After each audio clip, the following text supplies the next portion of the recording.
વડોદરાની મહિલા ટ્રાન્સજેન્ડર પતિ સામે સેક્સ્યુઅલ હેરેસમેન્ટની એફઆઈઆર। મહિલાએ દીકરીના ભવિષ્ય માટે બીજા લગ્ન કર્યા હતા। દિલ્હી સ્થિત વ્યક્તિએ સ્ત્રીમાંથી પુરુષ બની લગ્ન કર્યા હતા। હનીમૂન માટે ગયા ત્યાં પણ અડગો રહ્યો હતો પતિ। ગોત્રી પોલીસ મથકે ફરિયાદ નોંધાઈ હતી। આરોપીને ઝડપી પાડવા વડોદરા પોલીસ રવાના થઈ હતી। આરોપને વડોદરા લાવ્યા પછી સમગ્ર પ્રકરણ પરથી ઉચકાશે પડદો। પોલીસની ટીમ આરોપીને લઈ સાંજ સુધી વડોદરામાં આવશે તેવી શક્યતા છે। મહિલા ટ્રાન્સજેન્ડર પતિ મામલે ફરિયાદીના વકીલ સિદ્ધાર્થ પવાદે નિવેદન આપ્યું હતું।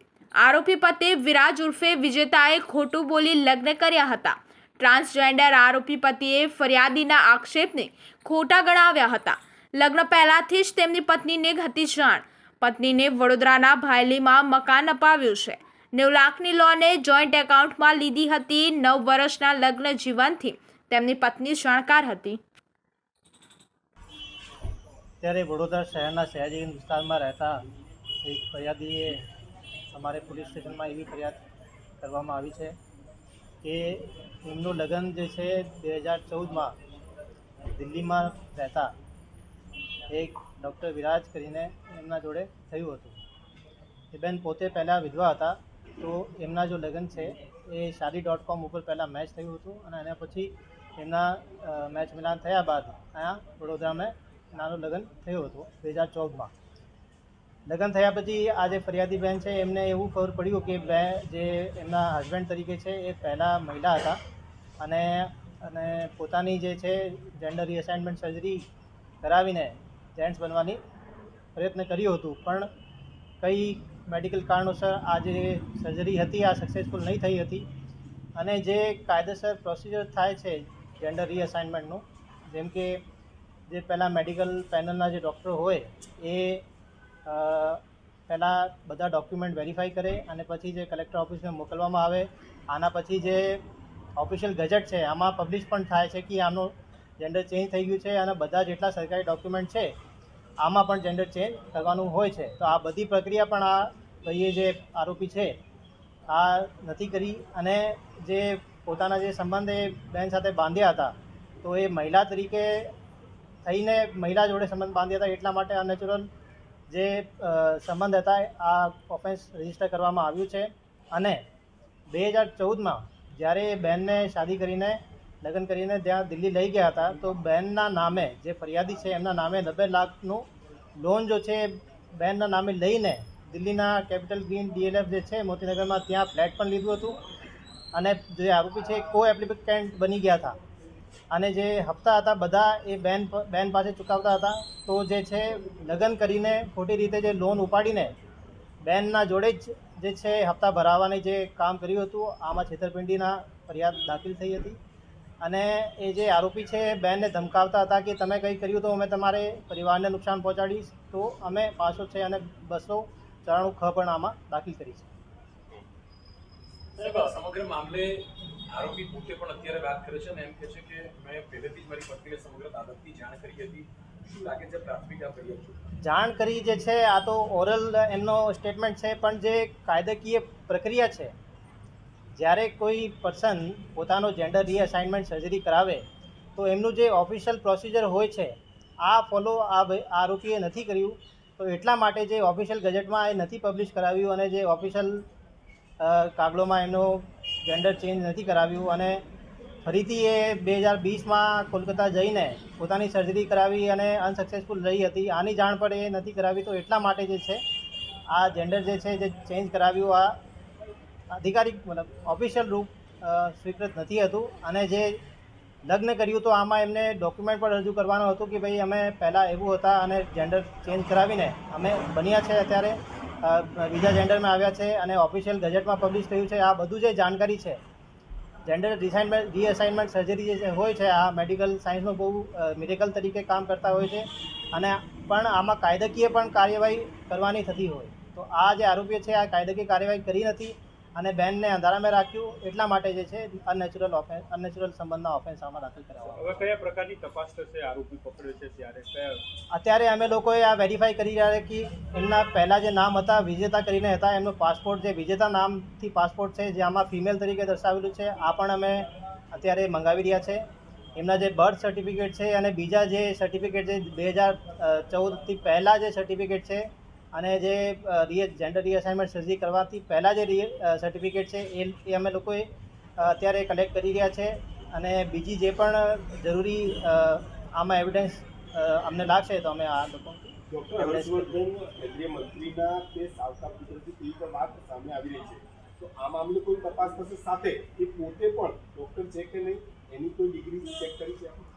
અત્યારે જે ફરિયાદ છે, જે સયાજીગંજમાં રહેતા ફરિયાદી બહેને પોતાની ફરિયાદમાં એવું લખાવ્યું છે કે એ પોતે જે છે ડૉક્ટર હર્ષવર્ધનની નાજાયજ સંતાન તરીકે ગણાવે છે. તો આની અમે તપાસ કરી રહ્યા છે અને એ પોતે ડૉક્ટર છે અને સાચા ડૉક્ટર છે. આની પણ અમે તપાસ કરી રહ્યા છે કે કઈ ડિગ્રીના એ ડૉક્ટર છે. અન્ય કેટલા આરોપીઓને હાલમાં સંડોવાયેલા પરિવાર? જે ફરિયાદમાં જે ફરિયાદી બહેને લખાવેલું હતું કે આના જોડે જે આરોપી છે એમના જોડે એમની જે બહેન છે, જે સોતેલી બહેન હતી અને સગી બહેન છે, એ બધું એમના જોડે સંડોવણી હતી કે બધું જે છે બધું લોકોએ ફરિયાદી બહેનને અંધેરામાં રાખ્યું, ફરિયાદી બહેનને મોટિવેટ કર્યું કે ભાઈ તમે એવું કોઈ ખોટું નથી, અમે શાદી કરી લો. તો ફરિયાદી બહેનને જે અંધેરામાં જેટલા લોકોએ રાખ્યું અને મેરેજ લગ્ન કરાવ્યું અહીંયા વડોદરામાં, તો એમને બધાને આરોપી તરીકે ગણવામાં આવશે અને એમની પણ તપાસ થશે. સાહેબ, જે પ્રમાણે 90 લાખની લોનની વાત કરી રહ્યા છે આરોપી દ્વારા 90 લાખની લોન લેવામાં આવી છે, ફરિયાદીના ઉપર આ પ્રકારનું દેવું કર્યું હોય તેના આ કહેવાતા પતિ કે પત્ની જેને જે કહી શકીએ સામે તે આક્ષેપ કરી રહ્યો છે કે તેને બહેલીમાં કોઈ મકાન પણ અપાવ્યું છે. આ બાબતમાં શું જાણકારી? અત્યારે અમારી પાસે એવો કોઈ ડોક્યુમેન્ટ નથી કે જે આરોપી છે અહીંયા બહાલીમાં એમને ફરિયાદીને કોઈ મકાન અપાયું છે. અમે તપાસ કરી છે આમાં કે આમાં શું છે કે ભાઈ કોઈ એમને પ્રોપર્ટી આ જે આરોપી છે ફરિયાદીને નામ કરી છે કે કોઈ પૈસા આપ્યા છે કે ભાઈ ફરિયાદીને કોઈ વળતર આપ્યું છે કે બીજું કોઈ સહાય આપ્યું છે. આ બધું અમે તપાસ આમાં આગળ કરી. સાહેબ, 9 વર્ષના લગ્ન જીવનમાં ક્યારેય ફરિયાદીને એવું લાગ્યું ખરું કે મારો પતિએ પત્ની નહીં પતિ છે, આ બાબતે એણે કોઈ મેડિકલ તપાસ આના કરાવી? લગ્ન 2014માં જ થયા હતા, 8 વર્ષ જેટલું સમયગાળો થયું હતું.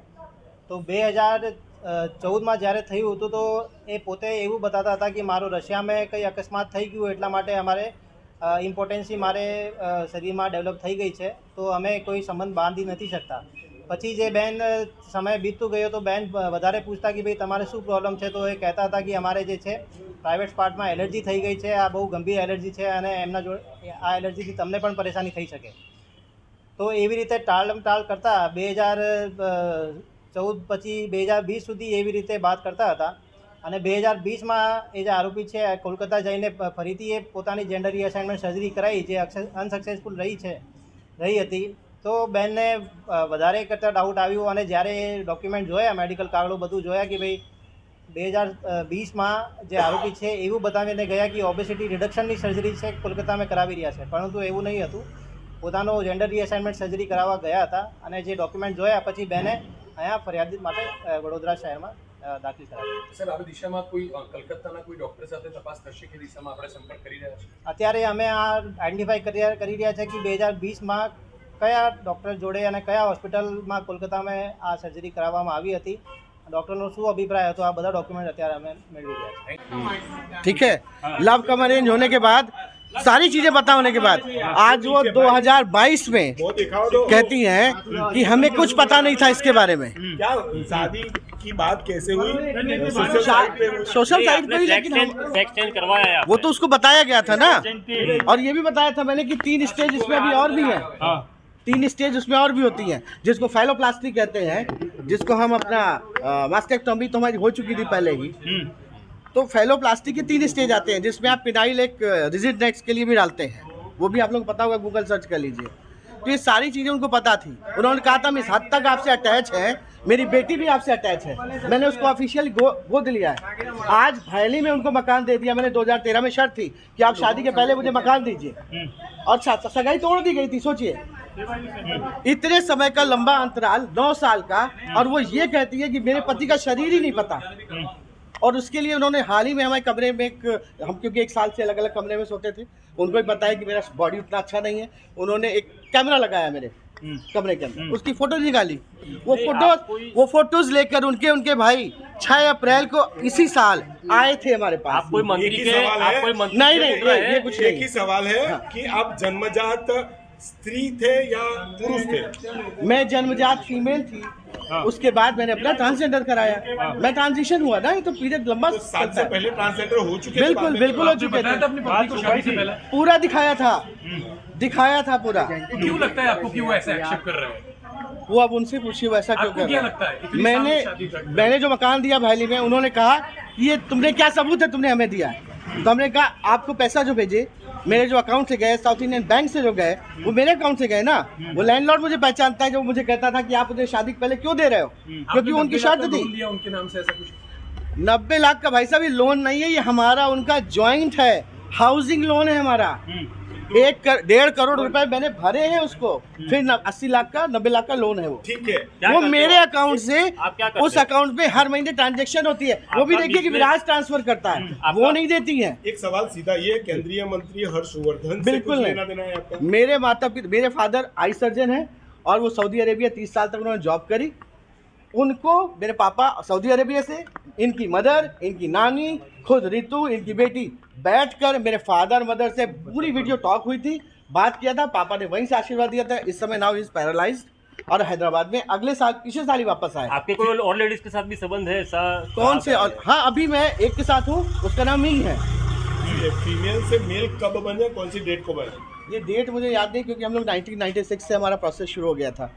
क्योंकि उस समय लंबी की प्रोसेस होती थी, मनोचिकित्सक ये सब लिया जाता है, सर्टिफिकेट लगते हैं उसके, तब जाकर आपका एक पहला होता तो है। बात ये आ रही है कि कोविड के पहले आपने वो ऑपरेशन करवाया? That is my last stage and that is failed also. वो मेरी फैलोप्लास्टी थी। वो फैलोप्लास्टी वो भी हम क्यों नहीं गए इतने साल, उसका भी एक रीज़न है। 2014, 15, 16, 17 मैं इनके लिए पैसे कमा रहा था। पैसे कमा के इनको देने की मेरे पास मजबूरी थी। पूछिए पैसे कहाँ से आते थे, आपके लिए एफडीज कहाँ से आती थी। वो आदमी जो अकेला सेल्फ स्टैंड करता है, वो कहाँ से लाया पैसे। तो डे फर्स्ट उनको पता था सब कि पता था। आप ट्रांसजेंडर है? बिल्कुल पता था उन्हें। अरे अननेचुरल सेक्स का भी आरोप लगाया गया है। अननेचुरल सेक्स मैं उस कैपेबल ही नहीं हूँ, कहाँ से कर सकता हूँ। मैंने खोलकर भाई साहब को दिखा दिया सर को। इससे बड़ी डिग्निटी कोई भी नहीं कर सकता है। ओके, आप चाहते हैं कि मैं इससे बड़ी डिग्निटी कर सकता हूँ? Thank you very much. ठीक સદર ફરિયાદ દાખલ થઈ અરજી સદર આરોપી દિલ્હીના છે. સદર બંનેને એકબીજાને મળ્યા એ વડોદરા મુકામે મળ્યા હતા. ઓનલાઈન સાઇટથી એ લોકોને એકબીજાનો પરિચય થયો હતો. ત્યારબાદ એ લોકો વડોદરા મુકામે એમના ઘરે જે હાલના જે અરજદાર બેન છે એમને જોવા માટે આવ્યા હતા. સમગ્ર પરિવાર સાથે એ લોકો એક બહેનના ઘરે જોવા માટે આવ્યા હતા. એકબીજાને જે રીતિ રિવાજ સંસ્કૃતિ પ્રમાણે જે થતું હોય એ પ્રમાણે તમામ પ્રક્રિયા કરી છે. તે તમામ પ્રક્રિયા કરવામાં તમામ માતા પિતા અને તમામને ખબર હોતી કે ભાઈ આ તમામ પ્રક્રિયા જે છે એના અંદર અમારો જે પુત્ર છે એ પુત્ર છે કે પુત્રી છે તે તમામ વિગત તેમના માતા પિતા તો અમારું એવું માનવું છે જાણતા જ હશે, તે છતાં એ લોકોએ કોઈ પણ પ્રકારની માહિતી આ હાલના અરજદાર બહેનને આપેલ નથી. અને આ પ્રમાણે આગળ પછી જતાં તેઓએ જ્યારે દિલ્હી મુકામે લગ્ન થયા ત્યારબાદ કોવિડ કાળમાં બેન જ્યારે વડોદરામાં આવ્યા એમના માતા પિતાના ઘરે, ત્યારે એમના પતિએ કોલકાતા મુકામે જેને કંઈ સર્જરી કરાઈ છે કે કંઈ હોસ્પિટલમાં એડમિટ છે એવી એમને કહેલ, ત્યારે એમના પતિએ એમને જણાવેલ કે ભાઈ શું થયું છે મને કહો, હું આવું છું વડોદરાથી. એમના પત્નીએ કીધું શું થયું છે કહો, હું આવું છું. પણ એમના પતિએ કીધું કે અમને તું ત્યાં જ રહે, અમને આવવાની જરૂર નથી, હાલમાં કોવિડની સિચ્યુએશન ચાલે છે, પરિસ્થિતિ છે, તું ત્યાં રહે. કેન પ્રકારે એને આવવા ના દીધી. અને જ્યારે તે દિલ્હી મુકામે ગયા ત્યારબાદ તેઓને જ્યારે માહિતી મળી કે ભાઈ આમાં કોઈ એક સ્ત્રી જે પ્રોસ્ટિટ્યૂટ છે એની સાથે બી આ સંકળાયેલ છે, જ્યારે એ માહિતીમાં વધુ તપાસમાં ઉતરતા એમને માહિતી મળી, એક ડોક્યુમેન્ટ એ ફાઇલ એને જોવા મળી હતી કે એના અંદર આ એક નર્સિંગ હોમના તમામ ડોક્યુમેન્ટ્સ હતા. એ નર્સિંગ હોમના ડોક્યુમેન્ટ્સના આધારે એમને પૂછતાછ કરી કે ભાઈ આ શાની ફાઇલ છે. ત્યારે એમને કશું જણાવેલ નથી. પત્નીએ કીધું કે ભાઈ તમે મને ડૉક્ટર સાથે વાત કરાવો. ડૉક્ટર સાથે વાત કરવા છતાં પણ તેઓએ કોઈ વાત કરાવેલ નથી. અને આખરે છેલ્લે એમને જ્યારે આ ફાઇલનું વધારે પૂછતા ખબર પડી, ડૉક્ટર સાથે વાત કરી, ત્યારબાદ બી એમ કશું જણાવેલ નથી. પણ છેલ્લે જ્યારે ફાઇલના ડોક્યુમેન્ટેશન જ્યારે જોયા ત્યારે એમને ખ્યાલ આવ્યું કે આ તો એક પેનિસની સર્જરી કરાવેલ છે એવું કોઈ ડોક્યુમેન્ટેશન છે. ત્યારથી એમને શંકા જતા પછી વધુ આગળ તપાસ કરતાં એમને ધ્યાન પર આવ્યું કે સદર બનાવમાં આ એક સ્ત્રી છે, પુરુષ જ નથી. તેવા પ્રકારની એમને માહિતી ધ્યાને આવી હતી અને ત્યારબાદ તે ટ્રાન્સફર કર્યા બાદ અવારનવાર બેન પર જે પણ પ્રકારનું સેક્સ્યુઅલ પ્રકારનું એમના પર દાબ દબાણ કરાવવાનો પ્રયત્ન અને કરવાનું ચાલુ કર્યું હતું. ત્યાર પછીથી આ ફરિયાદનો દોર અને ફરિયાદને બધું દાખલ કર્યું. તમારા અસીલ આરોપીને કયા વર્ષમાં મળ્યા હતા, ક્યારે લગ્ન કર્યું, કેટલા સમયનું લગ્ન જીવન રહ્યું અને કેવી રીતે તમારા સુધી આ સમગ્ર મામલો પહોંચ્યો, એટલે તમને શું કહ્યું? સદર બનાવમાં સમગ્ર વિગત સર લગ્ન થયા તે 2014માં થયા હતા. 2014માં લગ્ન થયા ત્યારબાદ એમને બહાર બી ગયા હતા. ત્યારબાદ બી ત્યાંથી બી એ લોકો 2 દિવસ પછી પરત આવી ગયા હતા. પણ ત્યાં છતાં તે જગ્યા પર જઈને પાછા આવ્યા તે છતાં કોઈ વિગતની માહિતી એમને આપેલ નથી અને ત્યારબાદથી આ સમગ્ર બનાવની ઘટના સામે આવી છે.